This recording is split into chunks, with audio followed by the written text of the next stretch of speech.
Don't miss the Beach Party Savings Bash at Franklin Sussex Auto Mall. Keep cool with savings up to $15,000 off on every new Jeep, Chrysler, Dodge, and Ram. Enjoy summer fun in an all-new 2019 Ram 1500 Classic Express Quad Cab 4x4, just $199 a month. Or a new 2019 Jeep Compass Latitude 4x4, just $219 a month. Plus, if you need credit help, our banks want to say yes. Hurry to Franklin Sussex Auto Mall, Route 23 in Sussex. Summer clearance event. I'll give you a little background of the Quilts of Valor Foundation.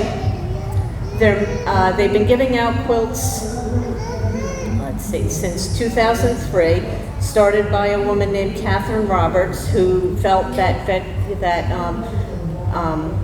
soldiers needed something, wounded soldiers, some way of comforting them, and something that the people here in the U.S. and quilters could help. And it's a wonderful thing that we do to get to do something like this. It's such an honor to give out quilts to veterans. Gail Niederfield has 2 presentations she would like to make, and then we'll work on the other ones. Okay? Thank you, Gail. By the way, she's my best bud. Good morning, everyone. As Barbara said, I'm Gail Niederfield, and it's an honor for me today to present 2 quilts to 2 friends. Both were high school buddies, and one I grew up with from this high. So I'll get started with George DeFeo. George DeFeo joined the Marine Corps in January of 1966. He immediately went to boot camp in Parris Island, South Carolina, and then he continued on to infantry training at Camp Lejeune, as well as mechanical jet engine and helicopter training in Memphis, Tennessee. George was sent to Vietnam in December of '66, where he became a crew chief door gunner on a Huey, a helicopter gunship of the VMO-6 squadron. George flew 714 combat missions while in Vietnam, earning him 35 air medals. While in Vietnam, his VMO-6 unit received 2 Presidential Unit Citations and 2 Navy Unit Citations. In addition to George's 35th Air Medal, he received the Naval Commendation Medal. In September of 1968, George was selected to serve in Washington, D.C. at the oldest post in the Marine Corps, the 8th and the I. I lost my place. 8th and I. Okay, thank you. In Washington, George applied for acceptance on the Silent Jill team, today referred to as the Silent Jill platoon, and was indeed accepted. He served as the Silent Drill team until his honorable discharge in January of 1970. Today, George lives in Lafayette with his wife, Debbie.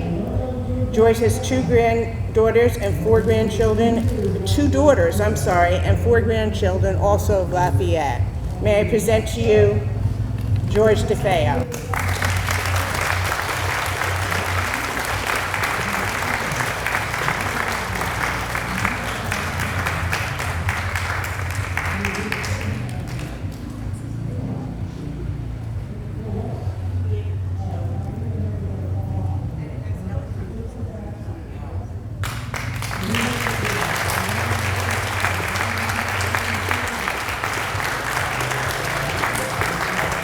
The second presentation I'd like to make is to Mr. William Booth. Bill joined the Naval Service in October of 1964, just at the beginning of the Vietnam War. He was sworn in New York City, flown to the Great Lakes, and started boot camp in October of that year. After basic training and advanced aviation mechanical training, Bill reported to Attack Squadron 46 stationed in the Mediterranean Sea. And this is where he served his time in the Navy. The squadron was aboard the USS Shangri-La, which is the same ship my husband was on. CVA 38, and then spent 5 months and returned to NAS Cecil Field. He then went back, he went on his shakedown cruise in the Caribbean off of Cuba. Upon returning to Cecil Field, was readied the squadron for their next cruise, which was on the USS Saratoga, CVA 60. Spent 8 months on that cruise, returned, and he was awarded third-class penny officer. His next cruise was on the USS Forrestal, CVA 59, and they headed to Vietnam. They spent a few months upgrading their aircraft, and on June 6th, they left for the South Pacific in Tonkin Bay, Vietnam. Forrestal started flight operations on July 25th against the North Vietnam, and on July 29th, they had launched an Alpha strike at 0600 hours and all returned safely at 0900. The next strike was going out at 1100, and they were sending 6 aircraft loaded with MK-65 1,000-pound iron bombs. As the ship started up all aircraft, a Zuni rocket was launched by stray voltage, which fired the rocket into one of the VA-46 aircraft, which struck it in the starboard wing and released JP-5 jet fuel and spread under other aircraft waiting to be launched. The MK-65 bombs, which were old ordnance, cooked off in 93 seconds, causing all the damage and loss of life. Bill helped other crew members with the fire hose to put out the fires, but the explosion of the first 1,000-pound bomb threw him 60 feet through the air, and then a main landing gear hit the deck and missed his head by 2 feet. Then he moved to the starboard fueling station and found 2 other sailors, one with lower right leg and bone sticking out of and bleeding badly. He removed his tool belt and used it as a tourniquet to stop the bleeding of his fellow sailor. Told him I would try to find a stretcher, and I got him back into the ship looking for the stretcher. I met one of my friends and asked him to look on the starboard, and he would look on the port side. My friend found a stretcher, and he went back to help the wounded sailor. I went to the hangar bay to help eject my explosive materials that would damage us, and would not damage them any further. Once they had cleaned the hangar bay, Bill's right leg locked up from the shrapnel wound he received from the first explosion. He went to the sick bay. The corpsman applied a dressing on this day, and they lost 134 sailors. And he did all this wounded. They returned to the States a month later, and his squadron at Cecil Field. His squadron made a few shakedown cruises and started a tradition to a new type of aircraft, the A-7 Corsair. He finally got discharged on October 2nd, 1968, and returned to Milton, New Jersey, his hometown. I present you Mr. William Booth.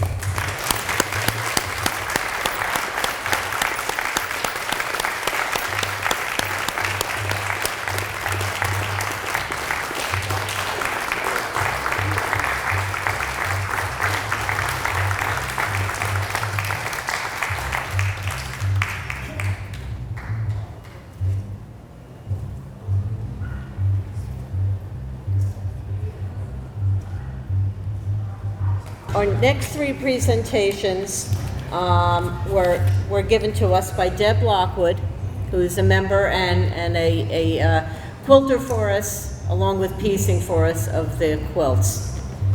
So we have, now is Dana Hamilton Smaldino, is that how to say it? And her daughter Sadie will be receiving this quilt in her honor.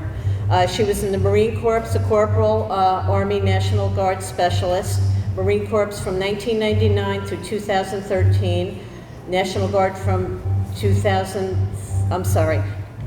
Marine Corps 1999 to 2003, Army National Guard from 2003 to 2007, was in Iraq at 2005, was a gunman for security detail. Is she here? Come on up. Grab the...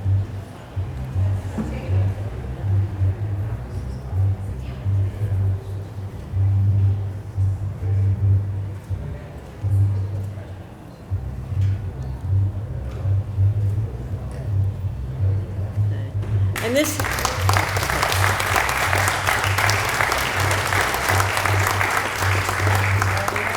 Our next recipient is Benjamin Smaldino, Marine Corps, Lance Corporal, Army National Guard Specialist, Marine Corps from 1998 to 2002, Army National Guard from 2002 to 2006, Iraq in 2005, base security, gunner on convoys, and his daughter Amelia Smaldino will receive. Is she here?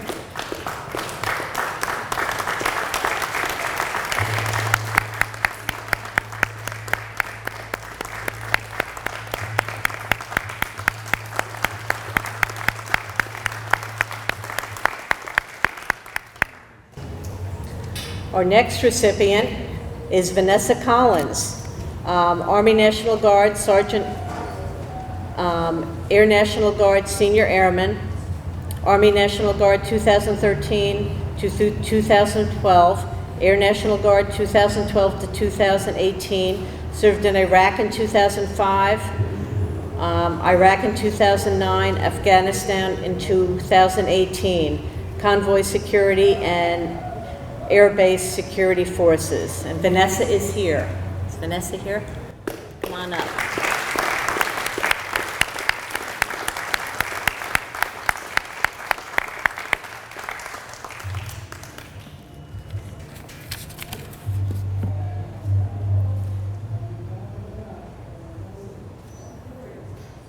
And our last three recipients came through one of our members, Linda Skellinger, through John Harrigan.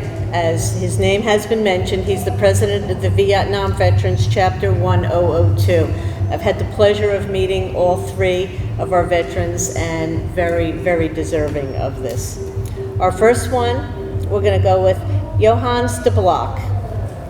He was in the Army, served from 1967 to 1970, was in Vietnam from 1968 to 69, and he received various awards during his service.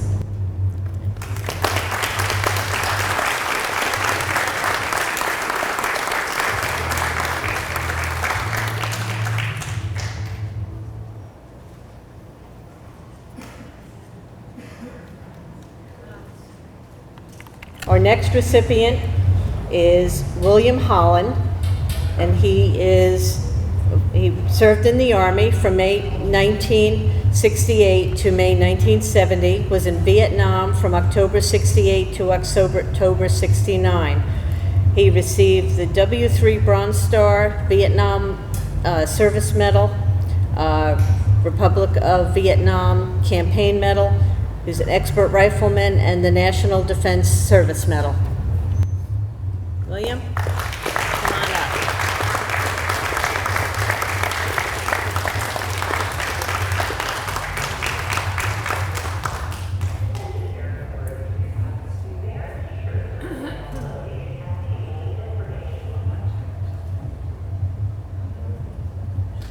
And our final presentation for today is George Norman Gunderman.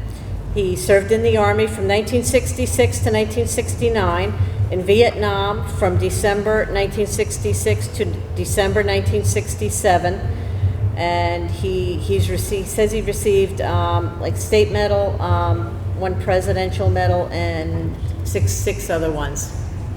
Okay, is George here? Here we go.